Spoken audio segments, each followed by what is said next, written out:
good. But we're going to dive into your good stuff in your life as the retired spy. And I want to know first and foremost, how did you get through the last 3.5 years? How did you survive the pandemic and how did it Oh, change you? wow. COVID. It was stressful. Being a sole entrepreneur, I had 20 years in the military, but I'm on my 25th year with our company, leading our company. So I had already transited towards a virtual platform, as in helping people to gain their accreditation in one of the psychometric assessment tools that I specialize in. And there was also an opportunity that showed up with the Ottawa University, and they were looking for somebody to facilitate virtually their program, influencing and leading others. And I took on that challenge because I wasn't refusing any work back then. And I converted it into a behavioral base, influencing and leading others.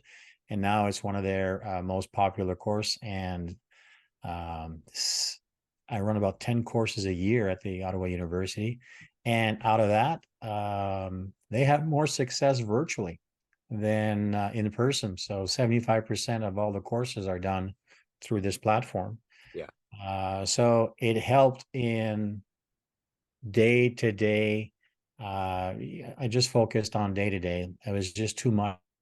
The media, um, you're with us or you're against us, the jab and not the jab, and it became really hard just to have your own, what to share your own belief on this. Yeah. So I just stayed, very put. Now I didn't suffer so much during COVID in regards to business wise, because we generated the same amount of business volume because we had less expenses, where all the traveling didn't need to do, and we just converted everything towards a virtual.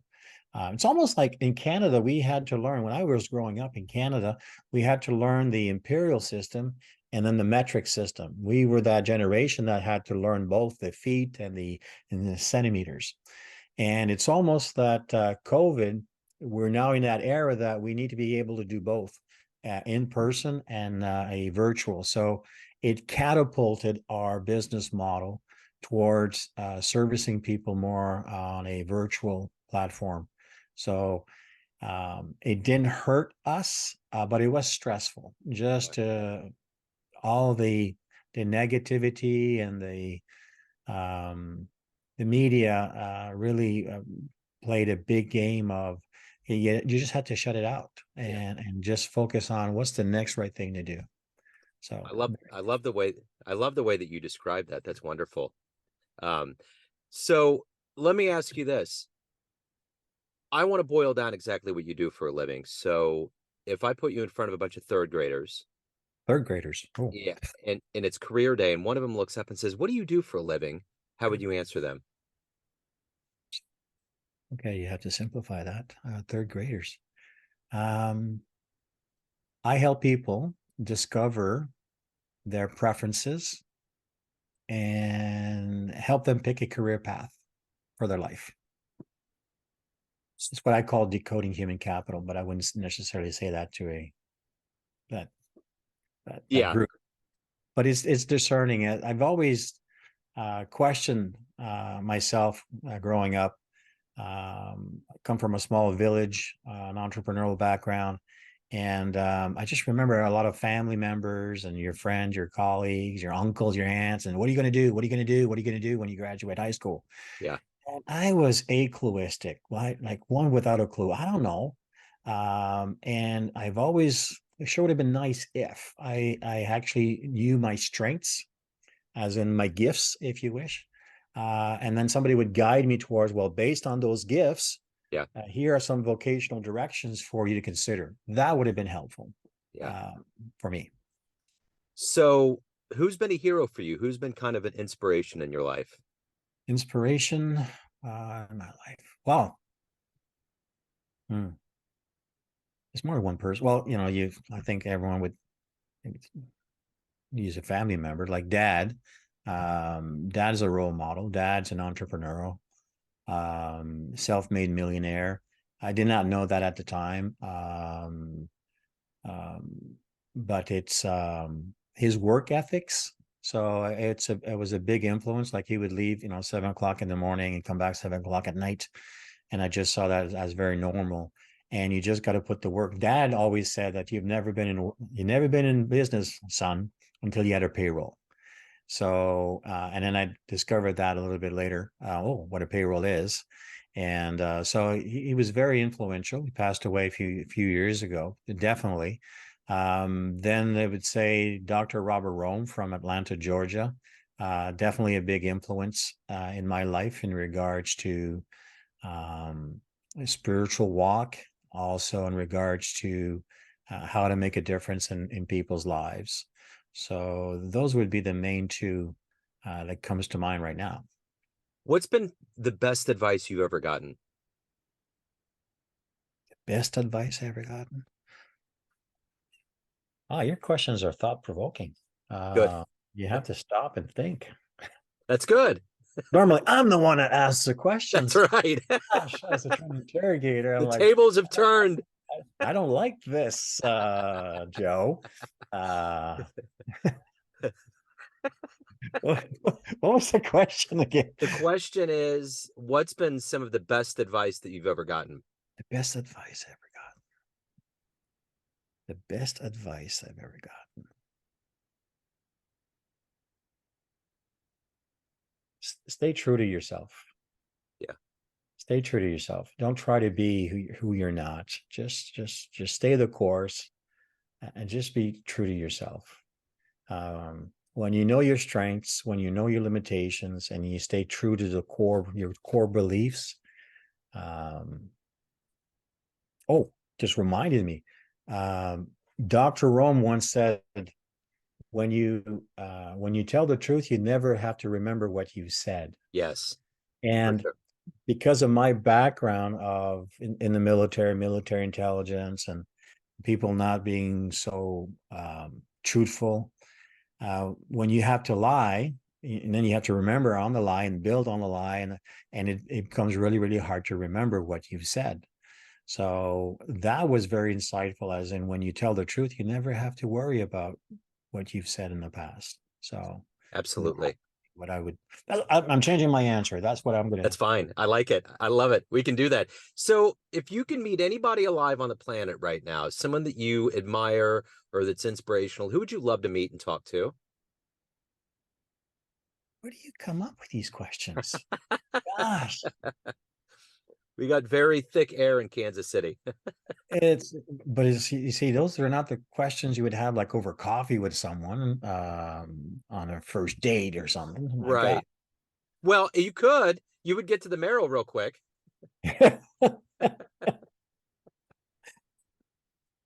Uh, you know what would be cool? I'm not saying this would ever happen, but it sure would be cool. I'm known as JJ, the retired spy, and it's one of the oldest profession out there, right? Those are prostitution, selling, and spies. It's one of the oldest profession. Way back, way back, when Moses sent the spies into the land, I would have been one of them. Yeah. Hopefully, I would have been one that had some good news. Yeah. But it would have been interesting. Not to say that I would want to live in that era, Yeah. because today is a little more comfortable. You're not going to be stoned to death. But it would be cool. It would be cool to be underneath that membership or that mentorship, and to be sent out to cast out and then to come back and report. Uh, yeah, Yeah. Moses with the big stick. Yeah. Yeah. I like it. So let me ask you this. Is obviously a man of motivation. You've done a lot with your life. What is your daily motivation to wake up, to do the work that you do, and to be who you are every day, and to accomplish what you want to Yeah. get done? Oh, it's just making a difference in people's lives. I, I have two operational tours, and I've discerned there's four levels of awareness that you're going to come across in life. Everyone goes through environmental awareness. That's a moment in time where you discover, experience something new. And from there, you'll move into situational awareness, which is a moment in time where you get to apply what you've discovered and experienced. So when I went to spy school, I learned to becoming a contact handler. Well, that's environmental awareness. But then I deployed over to Bosnia. That's situational awareness is where I get to apply what I've learned. You're not going to thrive unless you have the third one, which is self-awareness, having a strong sense of self. So how you can protect yourself from yourself in times of need.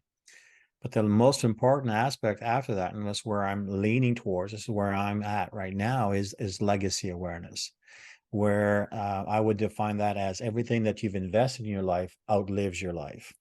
So 20 years in the military, 25 years in business. I'm now at the point where it's all about legacy. It's about making a difference in people's lives and seeding into. I shared a talk not too long ago on a methodology, or not methodology, the parable of the pencil. I don't know if Joe, if you've ever heard about the parable of the pencil. Have you heard about that? I've heard about it before, yes. Yeah. So, and it says that there's five things to remember, right? In regards to before you can be usable as a pencil, you must first be willing to be placed into somebody else's hand. You can't be teachable. You can't be usable. You're going to go through some sharpening in your life as a pencil. It's going to hurt you. Well, we all go through some character building moments, but we're going to be better because of the character building moments. There's an eraser at the end. Why? Well, because you've got the right to start over with the information you have today. As in, we're going to make mistakes. We're going to dust yourself off, and off you go. The true core value is found on the inside. It's not on the outside. It's not your shape. It's not your size. It's not the color of your skin. It's what's found inside of you that is your true core value. But the most important part of that pencil is that it was designed, created, invented for one thing and one thing only, and that's to leave its mark on every surface it comes in contact with. So that, for me, making a difference, leaving your mark, it's day by day, like leaving my mark with my wife, leaving my mark with my son, my daughter, colleagues and friends, make a difference in people's lives. So the more that I can seed into their lives, the more it adds value to mine. So when I get up in the morning, it's more about, what's the next right thing to do, and then just press on and move forward, making a difference.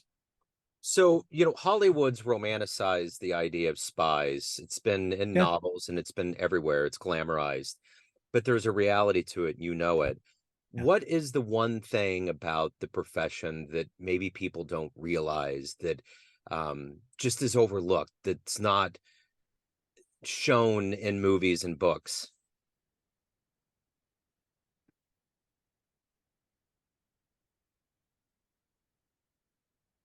It's not what you see in the movies.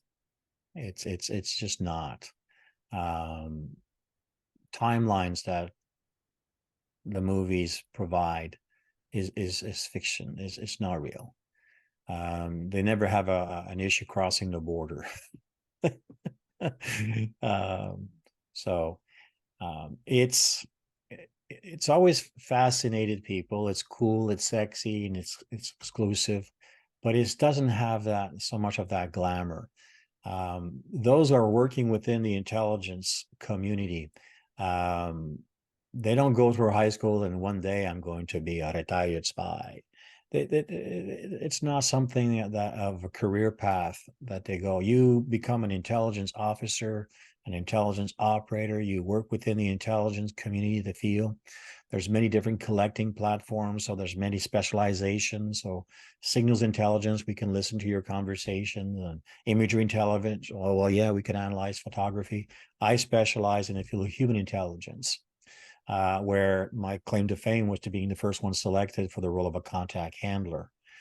You go to spy school, you get to learn the craft, but that doesn't mean that you're going to be good at it. You also have to be really good at understanding human dynamics, as in understanding people's tendencies, their people's preferences. And if you don't have a model of reference, you will often find yourself at a disadvantage in the spy business or in business itself or in your personal life.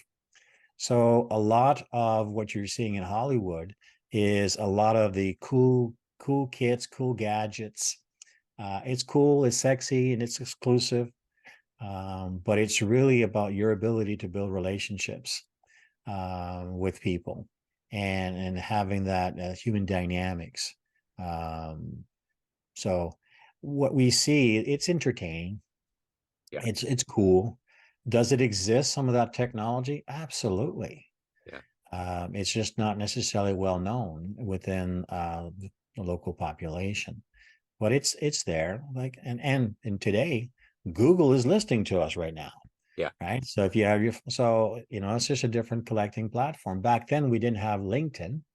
I can do profile search now. I can go on LinkedIn and if I'm interested in a certain individual and start cultivating that source or people around that person to so it's a great contacting tools. But that did not exist back then. Back then, it was your ability to connect with people and then network by design and not by chance, or connect with people across cultures. So the human dynamics is what's missing, because you should go to school to learn how to better understand people and understand their needs. When you're decoding one's preferred communication style, how would you go about doing that? They don't teach this. Well, there's the two P's. There's always a page perspective, and there's always a priority perspective. And those strategies that I teach will provide people an opportunity to discern their preferred communication style. And then you can communicate, say the same thing in four different ways. So you can be, firm, or you can be fun, you can be friendly, or you can be factual when connecting or when sharing information with people. So it's the human dynamics that's missing in the movies in regards to they have their natural abilities. They're naturally good at this. But for me, it was a learned skill. It's not something that I was wired for. Yeah. I was more, because I'm very task oriented. And now I'm going to be sent over to Bosnia and to build, or I'm going to be evaluated by my ability to build relationships with people, to care about people. What's that all about? When you're not wired that way. But it's learnable. It's a learnable skills. You can learn how to connect with people by discerning their preferred communication style. Because once you start asking questions, the questions will lead to a conversation, and the conversation will then lead to establishing and maintaining rapport, which is the highest state of relatability. When you hit that rapport state, oh my gosh, they flip, they start wearing the Team USA jersey, Yeah. and then they become your informant. So of all of the things that you've done, the incredible things that you've done and seen in your life, what are you the proudest of? My kids. I had a fight with dad and I left university. So at a very young age, I left home for the wrong reasons. I didn't understand what dad was going through, but I was 19 or 20, and I had a fight with dad. Left university and joined the military. I was tired to be told what to do, and that just doesn't make any sense. Then you join the military. Yeah.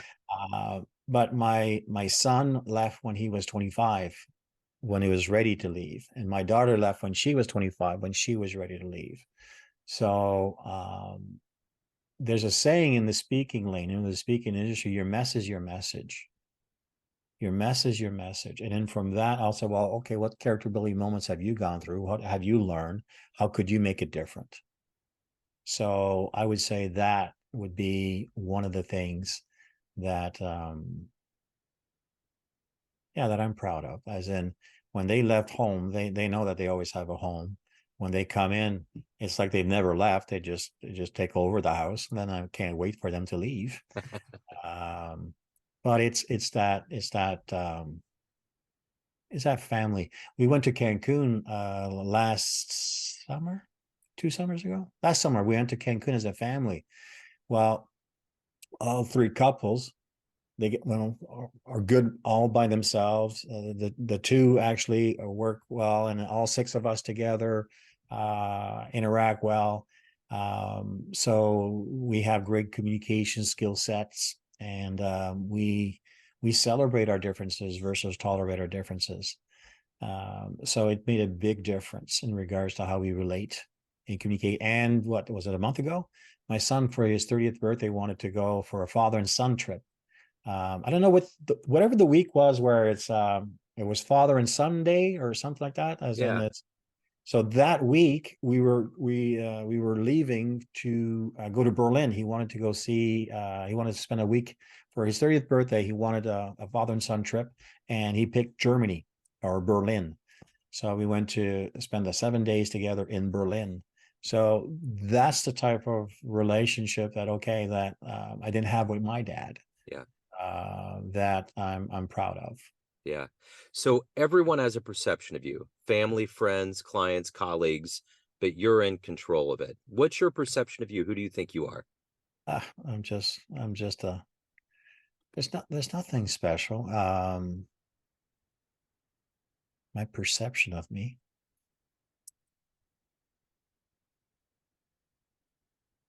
Hmm.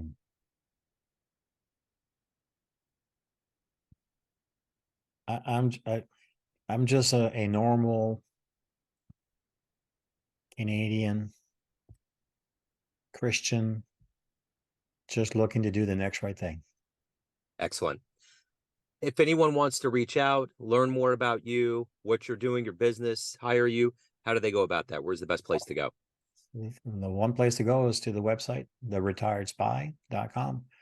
You find everything that you are looking for. There's even some complimentary free online training on how to master the art of interpersonal skills. So, Wonderful. yeah. JJ, thank you so much.